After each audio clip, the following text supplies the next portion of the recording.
Did you ever think when you were doing something like this that you felt like you were going to die and you were going to give up? No. I felt like I was going to die every day, but giving up was not even on the cards. Like no plan B. It was just, and you know what, getting up at 4:29, not once in 105 days did I question it.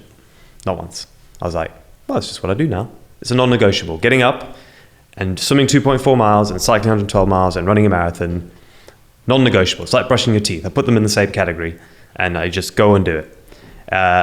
And yeah, I guess if I do have a superpower, it is my headspace, because once I decide that that's what I'm chasing, it's like the terrier chasing a ball, doesn't question it, just goes for the ball. And I'm guessing that your public speaking, when you're going to companies, institutes, or seeing a young audience like children, and they need a little bit of life guidance, a little bit of support, a little bit of motivation or inspiration, your mindset is your message is start doing non-negotiables, and you're a lot more stronger than you actually know or even believe. Yeah.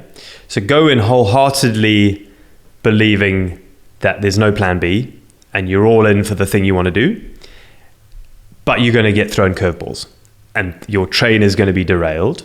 So you need to then also have this ability to be level-headed about it and be able to sort of pivot and turn and refocus and change direction. Still going in, I don't want to say change direction, just change the path potentially to still get to the top of the mountain. Like there's different ways you can get up the mountain.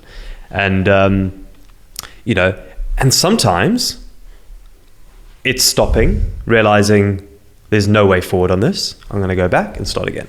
So for example, I attempted the 105 last year and got injured.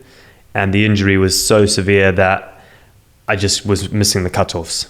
So there was sort of no point in continuing, because I knew that, I could have, it was day 5, I felt like I came off the bike and I managed getting to day 7, but I was so slow that there really was no point in carrying on because I'd missed the cutoff anyway. So I thought, right, well, this is not a failure. This is just me, getting to the end of this road. And all I'm going to do is I'm going to go back down the mountain. I'm going to regroup. I'm going to retrain and wait for the next weather window, which was April this year. And I'm going to start again. Don't get me wrong, it was miserable. Like failing was hard. Like I had sponsors, I had crew, it was all set in place. I cleared my work calendar for 3.5 months and I only made it a week, right? So of course I'm not immune to that. So there was a couple of days where I'm sitting on the sofa going, wow, how am I going to bounce back from this? This is hard. And then, but a few days later I was like, right, well, I need to just crack on. Like I know what I need to do.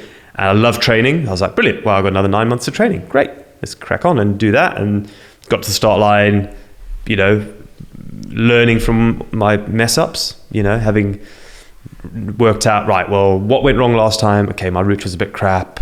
I was probably a bit slow on the run, probably a bit slow on the swim. Bike was okay, nutrition, all those 11 pillars. I went back to the drawing board and said, right, well, what was good and what was bad? Tick all the boxes again, rejig the format and reattempt.